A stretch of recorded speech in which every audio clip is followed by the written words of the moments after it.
Rescuers in Valencia are still working to find survivors following flash floods that claimed at least 95 lives. At least one person has been killed and about 35 people injured by a Russian bomb attack in Kharkiv, Ukraine's second largest city. The United States has accused Israel of not doing enough to address concerns over strikes on Gaza. Kamala Harris and Donald Trump have made their final pitches to voters across the US swing states.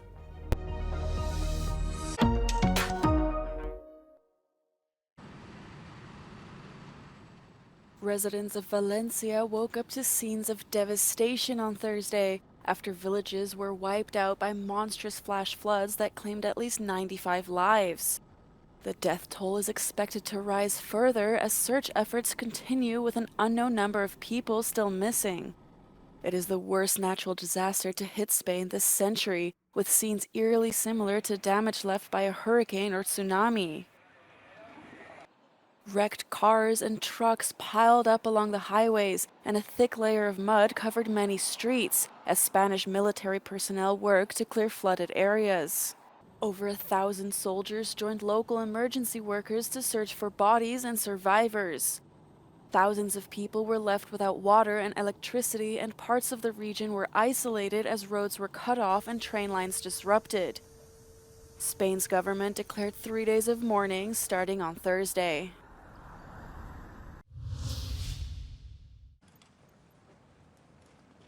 Spain's Prime Minister Pedro Sánchez visited Valencia on Thursday, pledging full support to the areas affected by deadly floods.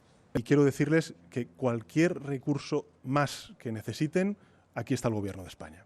Lo dije ayer en mi comparecencia, no vamos a dejar solos a los valencianos y a las valencianas, vamos a estar con vosotros y con vosotras todo el tiempo que haga falta, con todos los recursos y con todos los medios posibles. La prioridad ahora mismo, es evidente, es encontrar a las víctimas, a los desaparecidos, para aplacar la ansiedad y la angustia que puedan estar sufriendo las familias.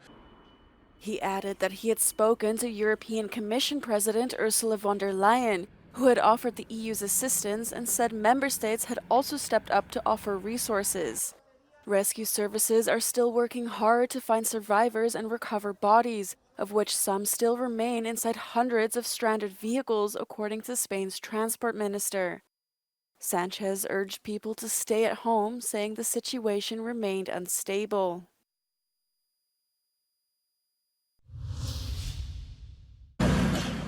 At least 3 people have died and about 35 others injured after a Russian bomb hit a residential building in Ukraine's second largest city, Kharkiv. Authorities in the city confirmed one of the victims to be a 12-year-old boy.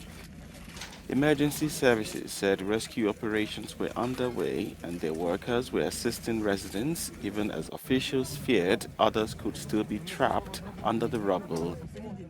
According to the regional governor, a 500-kilogram Russian glided bomb hit the building directly on Wednesday evening. The strike damaged the entrance to the residential building. Russia has increasingly used powerful glide bombs to pummel Ukrainian positions and strike cities dozens of kilometers from the front line. Kharkiv, a city of 1.1 million and about 30 kilometers from the border, has been hit severely by Russian strikes since the war broke out nearly 3 years ago. Swedish Prime Minister Ulf Kristersson has met with his Danish counterpart to discuss the ways in which their two countries can combat rising gang crime and violence. Sweden has seen a surge in shootings and bombings committed by gangs over the last year, violence which has spilled over the border into Denmark and Norway.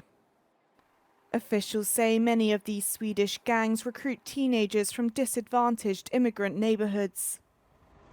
Der er desværre en meget tæt sammenhæng mellem udlændingepolitik og kriminalitetsbekæmpelse i dag. Fordi når vi kigger på både den organiserede kriminalitet, når vi kigger på vold, når vi kigger på narko, så er der en overrepræsentation i Danmark og i Sverige, især med unge mænd med ikke-vestlig baggrund. Og det er uholdbart.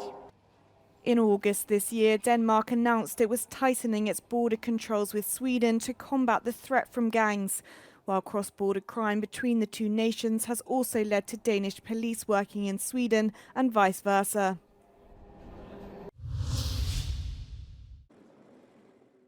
Could the European Union's enlargement policy be at a crossroad? On Wednesday, the European Commission presented its annual progress report on candidate countries.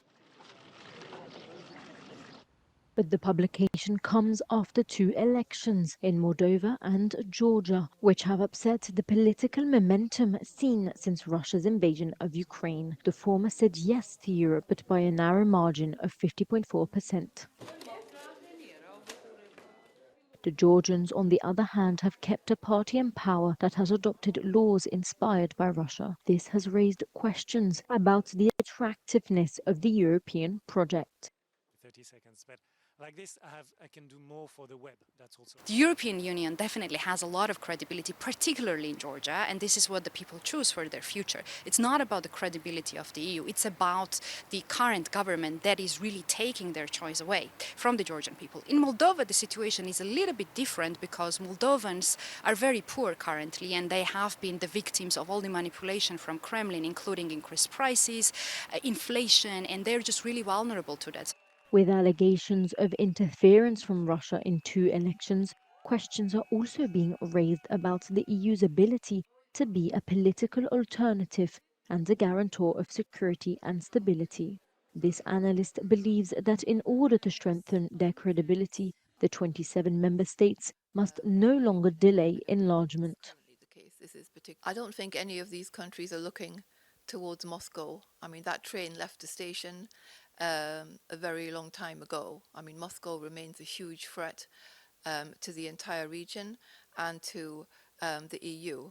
But the EU really needs to stick to the commitment that it made, not just for the sake of the candidates and its own security, but also for its credibility as a geopolitical actor. Observers like Amanda Paul are calling on the EU to support reforms and the defence of democratic values among the candidates for accession in order to bind them more closely to the European project. If the European response is insufficient, they say Russia could strengthen its influence in these territories.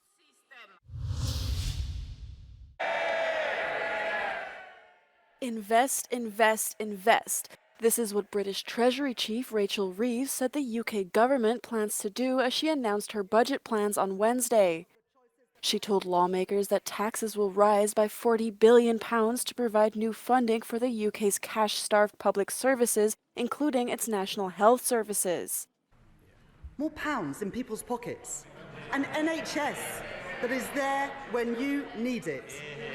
An economy that is growing, creating wealth and opportunity for all. Because that is the only way to improve living standards. Reeves also stressed that so-called working people would not suffer from the tax hikes, but that employers' national insurance contributions would increase. I say to working people, I will not increase your national insurance. I will not increase your VAT, and I will not increase your income tax. This is the Labour Party's first budget since returning to power earlier this year after 14 years in opposition. Reeves claimed that higher taxes and limited public spending increases are needed to fix an economy that her party argues has been undermined by Britain's previous Conservative government.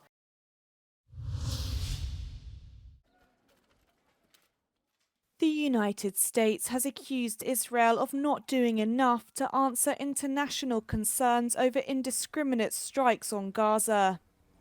They are not doing enough to get us the answers that we have requested. There are significant questions that you all ask, that other countries have asked, that we believe Israel needs to answer publicly.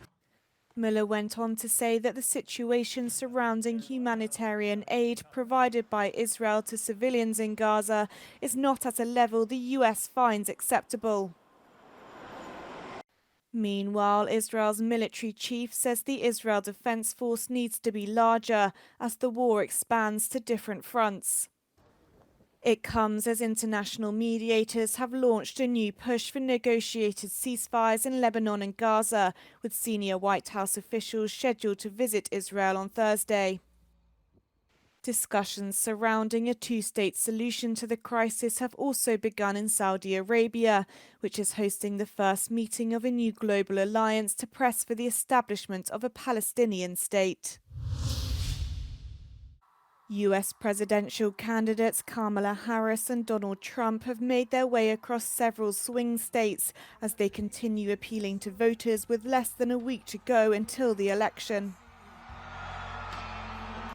After being confronted by pro-Palestine protesters at all three of her events on Wednesday, Harris told voters in Wisconsin she is looking for common ground with people who disagree with her. Unlike Donald Trump, I don't believe people who disagree with me are the enemy. He wants to put them in jail.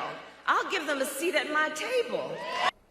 Meanwhile, Donald Trump has continued to seize on the controversial comments made by President Joe Biden on Tuesday, boarding a white garbage truck after his arrival in Green Bay, Wisconsin. Joe Biden should be ashamed of himself if he knows what he's even doing, and she should be ashamed because she shouldn't let him do it. She's the vice president, but I assume she's acting as the president. She should never have let that happen. I hope you enjoyed this garbage truck. Both candidates made a campaign stop in North Carolina earlier in the day, and Kamala Harris also traveled to Harrisburg, Pennsylvania, where she urged voters to cast their ballots early.